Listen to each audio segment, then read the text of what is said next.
Hello friends, I'm Professor Wayam Khan and uh, we are back with our lecture series of the subject Project Management and Operations Research.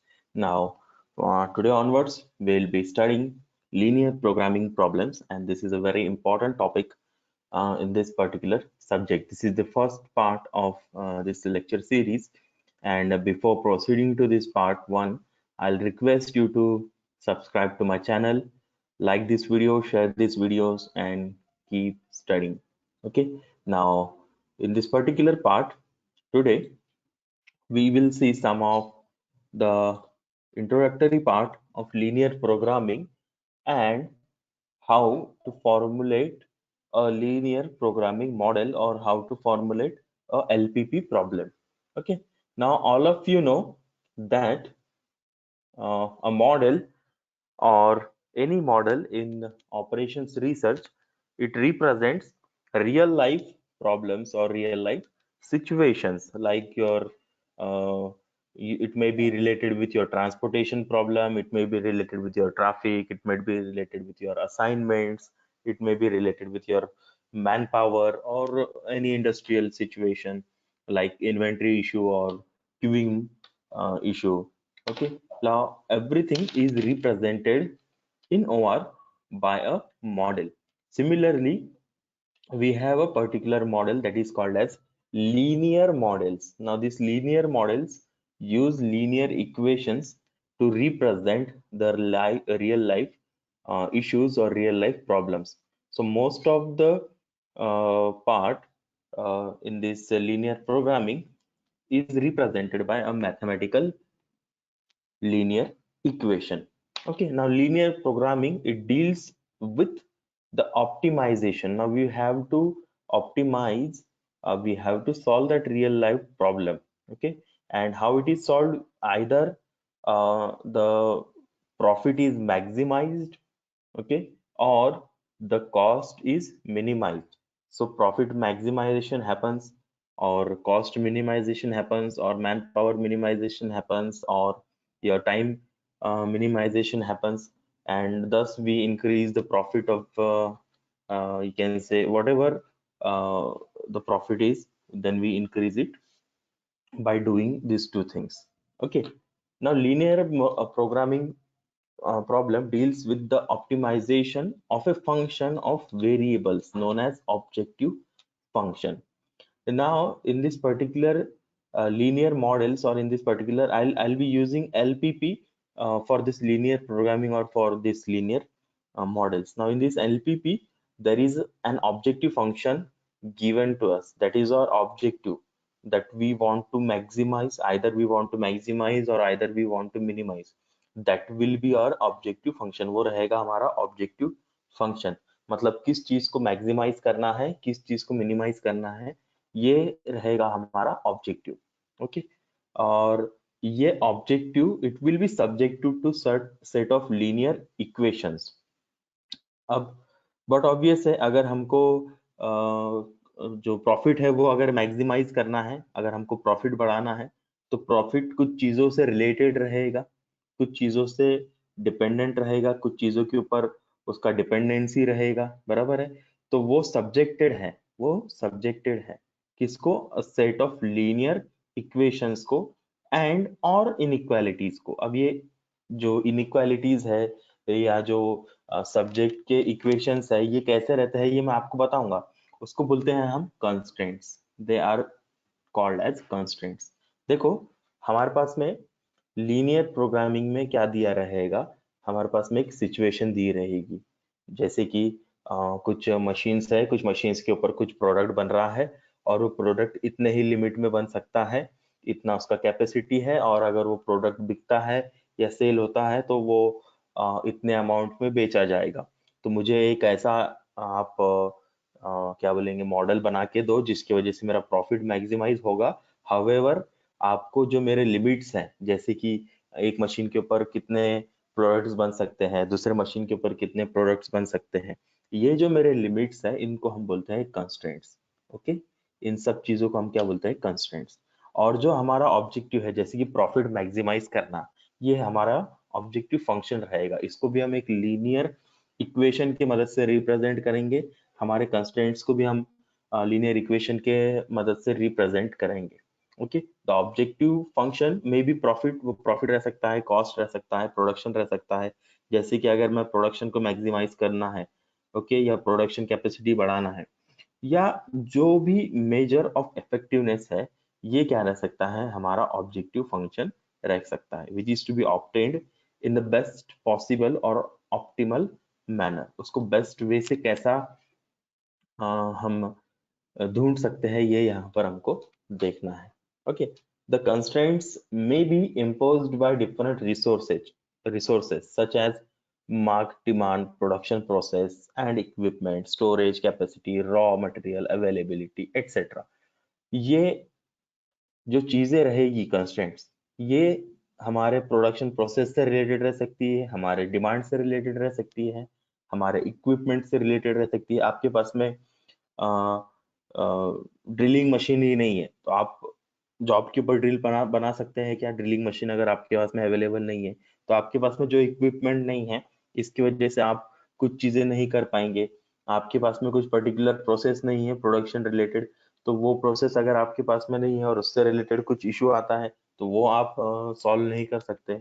Okay, आपके पास में storage capacity नहीं है, जैसे कि आपके पास में 10 material 10 item store करने का कैपेसिटी होगा और आपको डिमांड आती है कि 15 आइटम बनाओ, 20 आइटम बनाओ, या आपका प्रोडक्शन कैपेसिटी 20 आइटम्स का है और आपके पास में स्टोरेज 10 का ही है, तो आप वो आपके लिए एक इशू है, बराबर है, वो आपके लिए कंस्ट्रेंट है। आपको कहीं पर तो भी ये चीजें क्या कर रही है, कंस्ट्रेंट कर रही है, लिमिट कर रही है। ओके, सो ये लिमिट्स को, ये कंस्ट्रेंट्स को कंसीडर रख करके हम क्या करते हैं, हमारा जो ऑब्जेक्टिव है, इस ऑब्जेक्टिव के रिलेटेड हम क्या करते हैं, एक मॉडल बनाते हैं और उसको कैसा मैक्सिमाइज करना है या कैसा मिनिमाइज करना है, वो हम क्या करते हैं, उस मॉडल के सॉल्यूशन से निकालते हैं। ओके, ये थ्योरी का पार्ट है। ये और बेटर आपको समझ में आएगा अगर हम आगे जाते हैं, हम देखते हैं आगे कि जो लीनियर प्रोग्रामिंग प्रॉब्लम्स है, इनको हम फॉर्मुलेट कैसे करते हैं। देखो, फॉर्मुलेट करना मतलब क्या करना, जो आपकी रियल लाइफ सिचुएशन रहेगी, जो भी आपकी सिचुएशन रहेगी वो आपको स्टेटमेंट में दी रहेगी। It will be given in terms of a statement to you.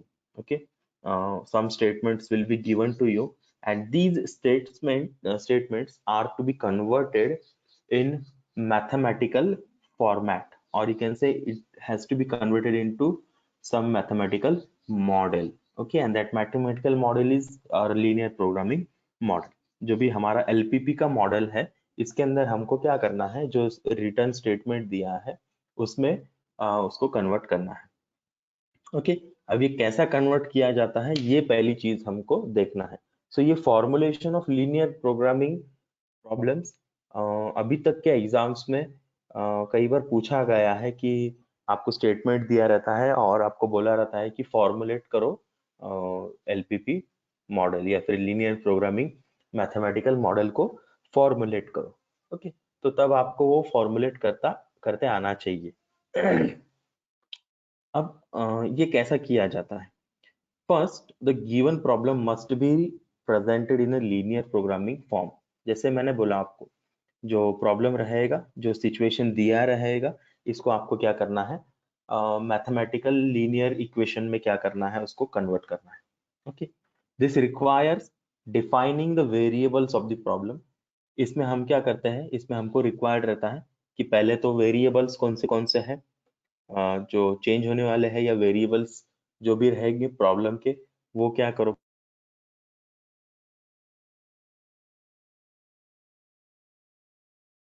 इनके बीच का इंटर रिलेशनशिप फाइंड आउट करो।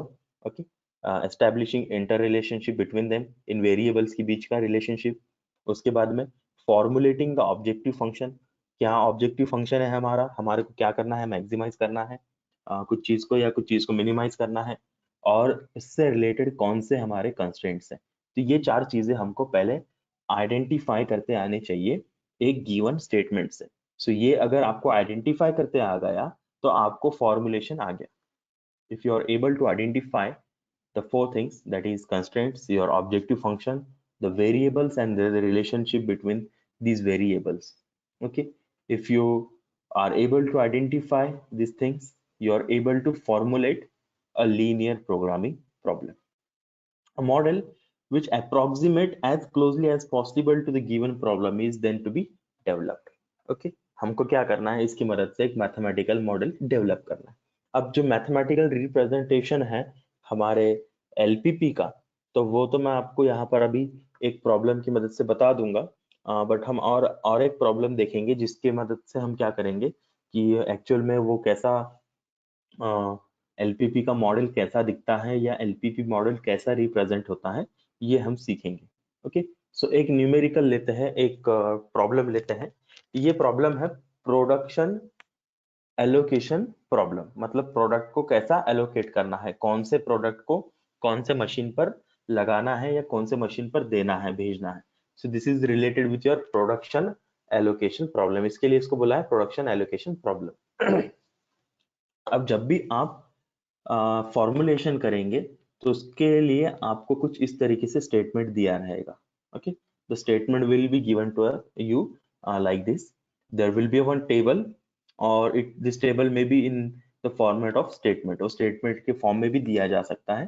सिंप्लीफाई करने के लिए ये टेबल दिया है, और आगे आपको क्या क्या करना है वो भी स्टेटमेंट के फॉर्म में दिया रहेगा. तो ये जो भी स्टेटमेंट है, इस स्टेटमेंट को आपको क्या करना है, रिप्रेजेंट करना है एक मैथमेटिकल मॉडल में, एक मैथमेटिकल इक्वेशंस के अंदर. ओके, ठीक है. तो इसके लिए हमको पहले तो तीन चीजें बराबर से आइडेंटिफाई करते आनी चाहिए. कौन सी तीन चीजें हैं? तो पहला है हमारा ऑब्जेक्टिव फंक्शन क्या है, हमको क्या करना है एग्जैक्टली.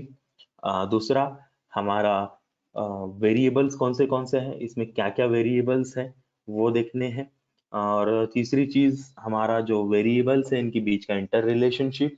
और चौथी जो चीज है वो हमको देखना है इन वेरिएबल्स पे यह जो ऑब्जेक्टिव फंक्शन है ये किसके सब्जेक्ट है, मतलब क्या कि वो किसके ऊपर डिपेंडेंट है, उनके कंस्ट्रेंट्स कौन से हैं. तो हम ये हमारे न्यूमेरिकल से पहले तो क्या करेंगे, आइडेंटिफाई करेंगे. A firm produces three products, हमारे पास में तीन प्रोडक्ट है बनते हैं एक कंपनी में. These products are processed on three different machine. तीन प्रोडक्ट्स हैं, 1 2 3 प्रोडक्ट्स दिए हैं टेबल में, तीन मशीन्स के ऊपर बनते हैं. चलो ठीक है, यहाँ तक तो समझ में आ रहा है. उसके बाद the time required to manufacture one unit of each of the three products and the daily capacity of the three machines are given in the table. ये जो दिया है, ये 2 3 2, ये क्या है, इस प्रोडक्ट को इस मशीन पर बनाने का टाइम है मिनट्स में. और ये जो दिया है, ये दिया है उसका मशीन का कैपेसिटी. ओके, ये मशीन की कैपेसिटी दिया है, डेली कैपेसिटी, मतलब 440 मिनट पर डे वो मशीन क्या हो सकती है, रन हो सकती है. उसी तरीके से 470 मिनट्स पर डे वो रन हो सकती है, 430 मिनट्स पर डे रन हो सकती है मशीन 3. सो ये दिया है हमारे को कैपेसिटी. अब कैपेसिटी बोलने के बाद में मेरे ध्यान में क्या आता है, कैपेसिटी मतलब क्या, ये लिमिट है एक किस्म का, ये इस लिमिट तक मैं क्या कर सकता हूँ, वो चीजें कर सकता हूँ, कैपेसिटी. ओके, सो मशीन की कैपेसिटी क्या हो गई आपके कंस्ट्रेंट्स. ये मैंने आइडेंटिफाई कर लिए पहले तो कंस्ट्रेंट, मुझे पहले कंस्ट्रेंट समझ में आ गए. मेरा कंस्ट्रेंट क्या है, मशीन 1 का कंस्ट्रेंट क्या है, लिमिट क्या है मशीन 1 की, मशीन 1 440 मिनट तक ही चल सकती है. ओके, मशीन 1 क्या हो सकती है, 440 मिनट तक ही चल सकती है. ओके, उसके बाद में मशीन 2 कितने मिनट चल सकती है, 470 मिनट. मशीन 3 कितने मिनट चल सकती है, 430 मिनट तक चल सकती है. तो मैं ये जो भी प्रोडक्ट्स बनाऊंगा, मुझे ये प्रोडक्ट्स बनाते वक्त ये ध्यान रखना है कि जो टोटल टाइम है वो इसके आगे न जाए. Okay, because that is the machine capacity, उस दिन का वो कैपेसिटी है. ओके, सो मैंने कंस्ट्रेंट्स तो आइडेंटिफाई कर लिए. अब सेकंड थिंग मुझे आइडेंटिफाई करना है इसमें से वेरिएबल्स. वेरिएबल्स क्या रहेंगे, तो वेरिएबल्स है हमारे प्रोडक्ट्स, प्रोडक्ट 1 प्रोडक्ट 2 प्रोडक्ट 3. जैसे कि ये वेरिएबल है, ये वेरिएबल है, ये प्रोडक्ट 3 वेरिएबल है. ओके, सो ये तीनों भी चीजें क्या होने वाली, चेंज होने वाली है. ओके, मतलब प्रोडक्ट कितने आ रहे हैं, कितने जा रहे हैं. Okay, that is going to be changing, it will keep, it will be changing continuously. So it is, अब आगे हम और देखते हैं। ये दो चीजें तो हमने देख ली, ये वेरिएबल मिल गए, ये कंस्ट्रेंट मिल गया। अब मुझे तीसरी चीज ढूंढना है, मेरा जो ऑब्जेक्टिव फंक्शन है वो। So it is required to determine the daily number of units need to be manufactured. मुझे जरूरत है मतलब क्या, that's my requirement, okay, that is my objective. It is required to determine the daily number of units need to be manufactured for each product. Each product के कितने units manufacture होने चाहिए, कितने यूनिट्स मैन्युफैक्चर होने चाहिए, ये है मेरा requirement. Okay, so here comes your variables again. Okay, then next, the profit per unit for product 1, 2, 3 is rupees 4, rupees 3 and rupees 6 respectively। इसके ऊपर जो प्रॉफिट मिलने वाला है वो भी मुझे यहाँ पर दे दिया गया है। Okay, and it is assumed that all the amount produced are consumed in the market, मतलब जितना भी प्रोड्यूस करूंगा वो सब के सब बिक जाएगा। सो यहाँ पर वो कंस्ट्रेंट नहीं है। अब हमारा आगे आता है, formulate the mathematical linear programming model that will maximize the daily profit। So daily, maximizing the daily profit is your objective here, and it is related with your product 1, product 2, product 3. That's why this product 1, product 2, product 3 is your variable, and these products are limited to this particular thing, so that's why this is your constraint। okay, एक एक करके हम steps में भी समझ के लेंगे। Step 1, from the study of the situation find the key decision. सबसे पहली चीज सिचुएशन से फाइंड आउट करो कि की डिसीजन क्या है, आपको मेन क्या इसके अंदर करना है, की काम आपको क्या करना है। तो की decision is to decide the extent of products 1, 2 and 3। देखो यहाँ पर ये ग्रीन इसमें इसके लिए दिया है, मुझे ये की डिसीजन है। ये की डिसीजन कैसा है, मुझे पता करना है कि प्रोडक्ट 1 में कितने बनाऊं, प्रोडक्ट 2 कितने बनाऊं, प्रोडक्ट 3 कितने बनाऊं, जिसके वजह से मेरा प्रॉफिट जो है या डेली प्रॉफिट जो है वो मैक्सिमाइज हो जाएगा। So I want to find the number of products to be manufactured, the number of products of number 1, number 2, number 3 products to be manufactured on daily basis that will maximize my profit। so that is your key decision, this is your key decision। सबसे पहली चीज key decision find out करो। in the given situation the key decision is to decide the extent of products 1, 2 and 3 as the extents are permitted to vary। ये vary होने वाले हैं, ये कम ज्यादा हो सकते हैं। second, assume symbols for variable quantities noticed in the steps। अब ये की डिसीजन है, मतलब क्या है, ये आपका वेरिएबल है, this is your variable. Okay, because they are going to change. क्योंकि मैंने अगर प्रोडक्ट 1 के 10 बनाए, प्रोडक्ट 2 के 20 बनाए, प्रोडक्ट 3 के 10 बनाए, ओके, या दूसरे दिन प्रोडक्ट 1 के 20, प्रोडक्ट 2 के 40, प्रोडक्ट 3 के 50, ऐसा कुछ कॉम्बिनेशन से बना है जिसकी वजह से मेरा मैक्सिमाइज हो गया प्रॉफिट। सो ये मुझे समझ में आ रहा है कि ये जो चीजें हो, ये जो प्रोडक्शन है, ये क्या होने वाला है, कंटिन्यूअसली चेंज होगा, वेरिएबल होने वाला है, वेरी होने वाला है, इसके लिए इसको हम बोलते हैं वेरिएबल्स। ओके, सो इन वेरिएबल्स को हम कुछ पर्टिकुलर क्या देते हैं, सिंबल्स से रिप्रेजेंट करते हैं। जैसे कि ये प्रोडक्ट 1 है तो इसको हम रिप्रेजेंट कर देंगे x1 से, ये प्रोडक्ट 2 है तो इसको रिप्रेजेंट कर देंगे x2 से, ये प्रोडक्ट 3 है इसको रिप्रेजेंट कर देंगे x3 से। okay, so in this way the variable quantities are represented by some symbols। so हम generally use करते हैं x1, x2 और x3, और यही use हमको करना है आगे भी। okay, let the amounts or the extents of product 1, 2, 3 manufactured daily be x1, x2 and x3 units respectively। तो ये दो स्टेप हो गए। इसके बाद हमको देखना है step 3। Okay, so express the feasible alternatives mathematically। feasible मतलब क्या रहता है, possible alternative क्या है, possible alternative क्या है, उसको आप क्या करो, मैथमेटिकली रिप्रेजेंट करो। Okay, express the feasible alternatives mathematically in terms of variables. जो आपकी वेरिएबल्स है इसमें पॉसिबल अल्टरनेटिव्स क्या है, ये आपको क्या करना है, यहाँ पर रिप्रेजेंट करना है.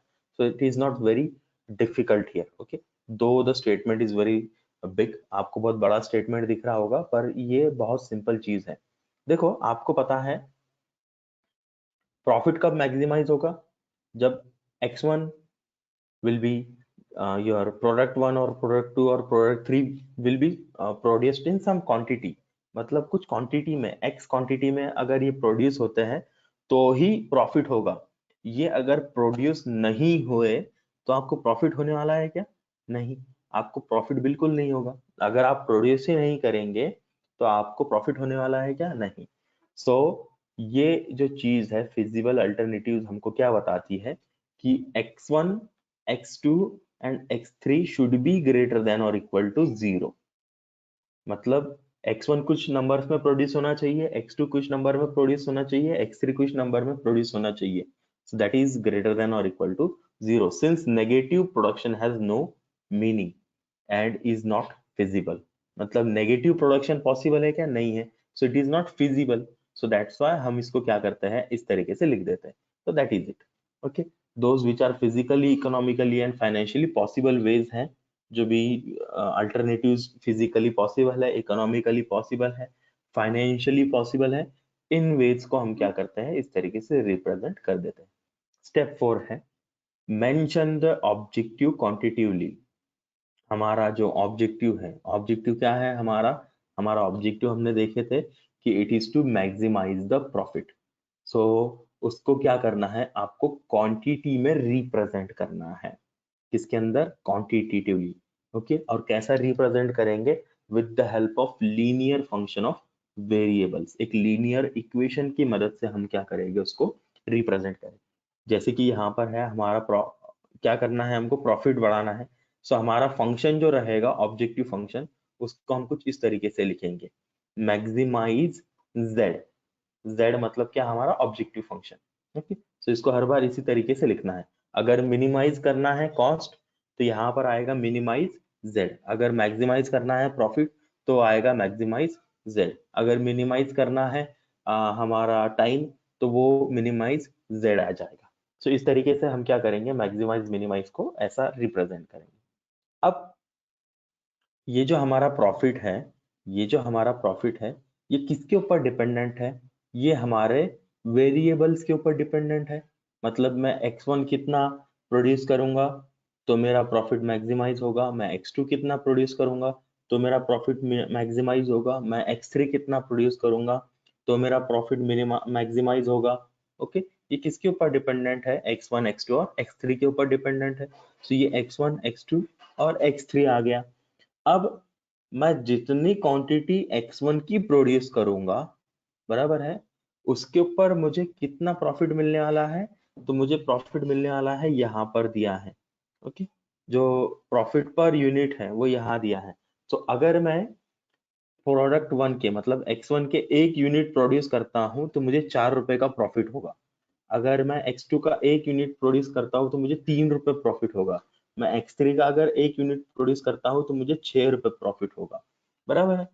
तो मैं जितने यूनिट्स प्रोड्यूस करूंगा multiplied by its profit will give me the objective function. So this is 4x1 plus 3 रुपए प्रॉफिट x2 पे है, सो 3x2 plus 6 rupees profit x3 पर है, तो 6 इंटू x3. मतलब अगर मैंने इसके 2 यूनिट्स प्रोड्यूस किए तो ये मेरे 4 मल्टीप्लाइड बाय 2 कितने हो जाएंगे? 8 रुपए मेरा प्रॉफिट हो जाएगा प्रोडक्ट 1 पे.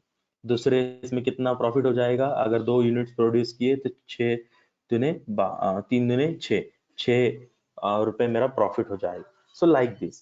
So the thing that is maximizing z.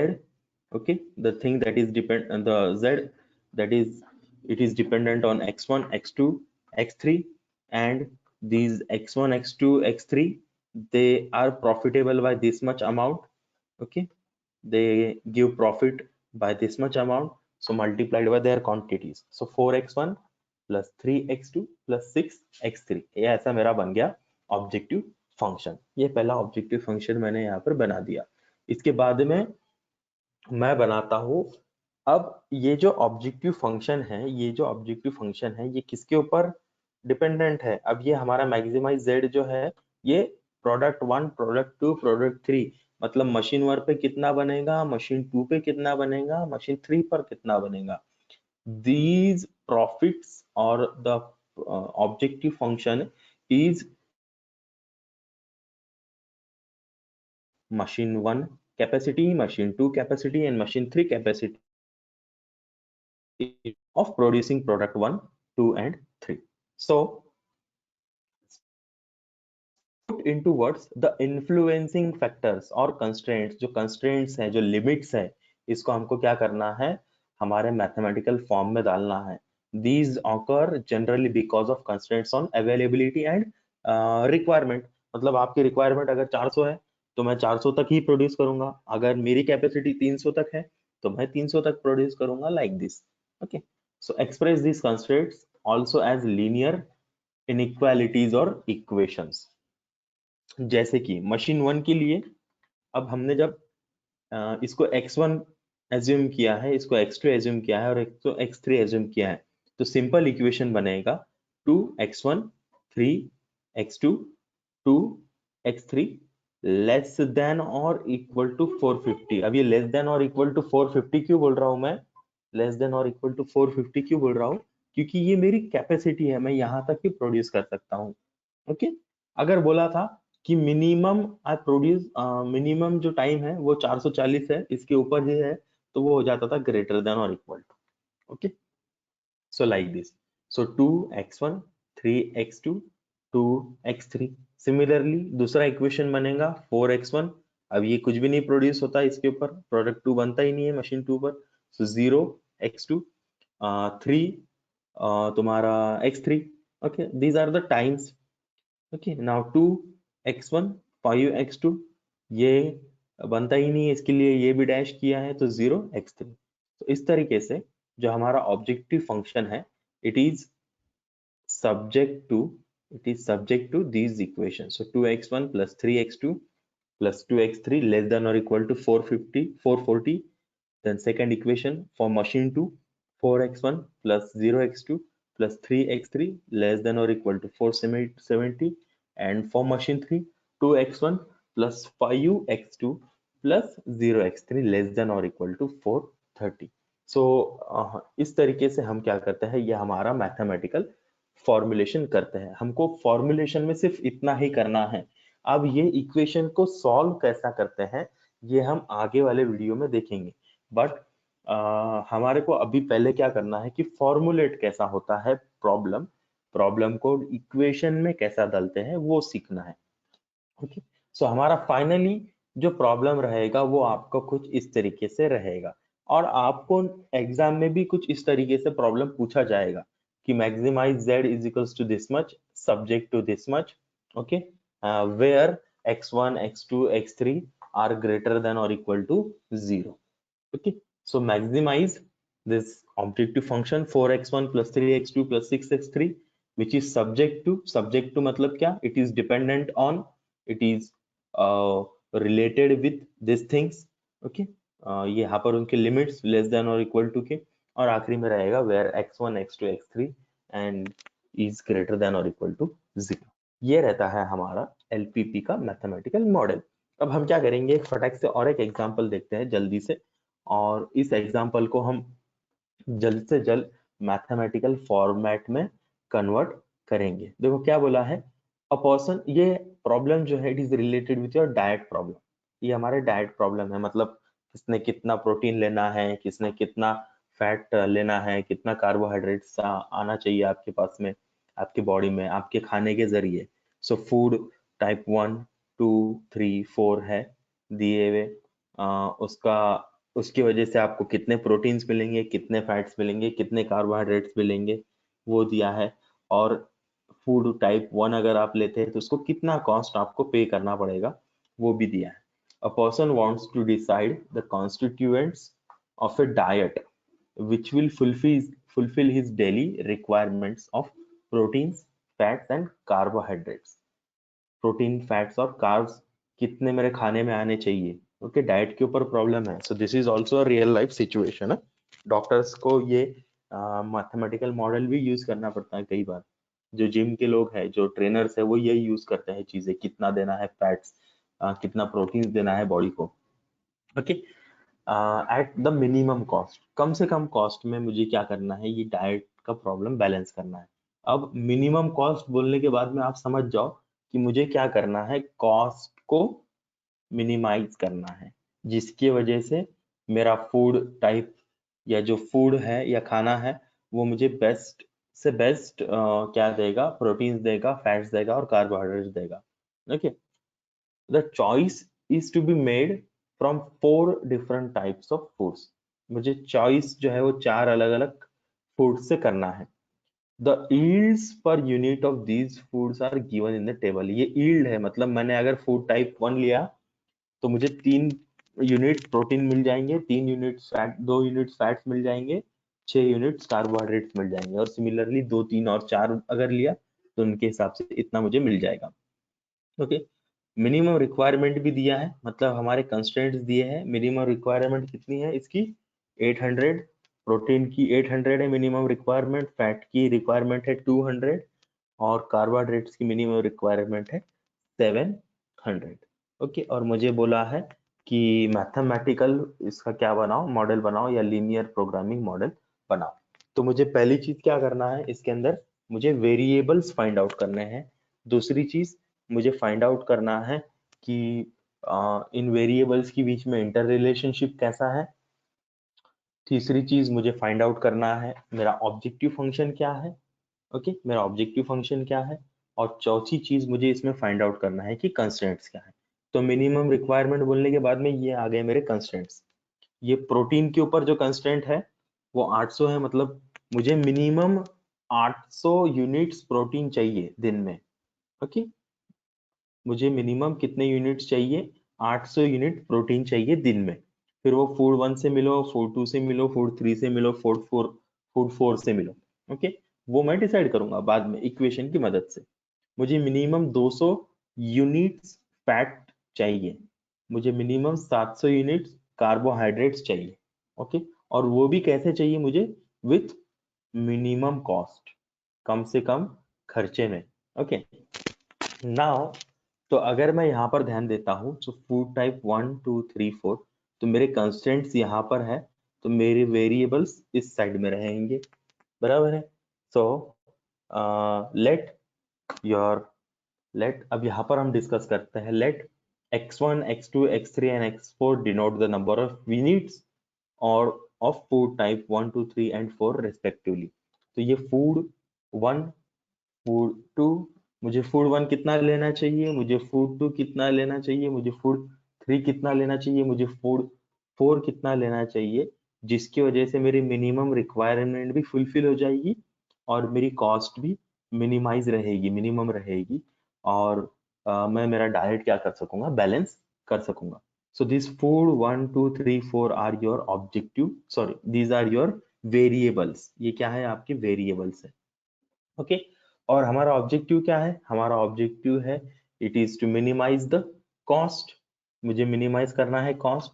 सो मुझे फूड 1 को क्या रिप्रेजेंट करना पड़ेगा, x1, मुझे फूड 2 को देना पड़ेगा x2, मुझे फूड 3 को देना पड़ेगा x3 और फूड 4 को देना पड़ेगा x4।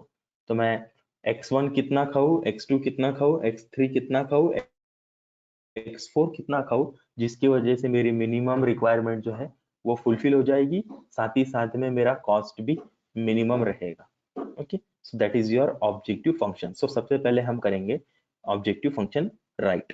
So minimize z is equals to, minimize z is equals to, what is your objective function, to reduce the cost.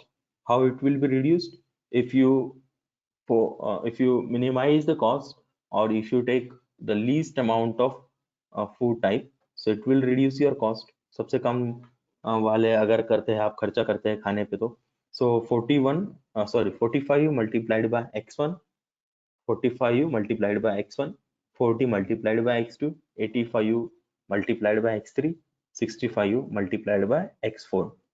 इन सब का समेशन मुझे देगा मिनिमाइज z, कम से कम z देगा। ओके, अब ये जो है ये कॉस्ट किसके ऊपर डिपेंडेंट है? अगर मैं फूड टाइप का एक यूनिट लेता हूँ, एक यूनिट अगर मैं फूड टाइप का लेता हूँ तो मुझे खर्चा कितना आएगा? 45 रुपये आएगा। फूड टाइप 2 अगर लेता हूँ तो मुझे खर्चा कितना आएगा? 40 रुपीज आएगा। ये सब किसके ऊपर डिपेंड है? हमारे फूड टाइप के ऊपर। ओके, फूड टाइप के ऊपर डिपेंडेंट है। सो हमारे कंस्ट्रेंट्स या हमारा सब्जेक्ट क्या है? For protein, it will be your 3x1 plus 4x2 plus 8x3 plus 6x4। अब ये है हमारा मिनिमम रिक्वायरमेंट, ये है हमारा minimum requirement. So less than और इक्वल टू 800। सो ये कॉलम को मैं क्या करूंगा? सिर्फ x1 x2 x3 और x4 से मल्टीप्लाई कर दूंगा और एंड में सिंबल डाल दूंगा लेस देन और इक्वल टू का।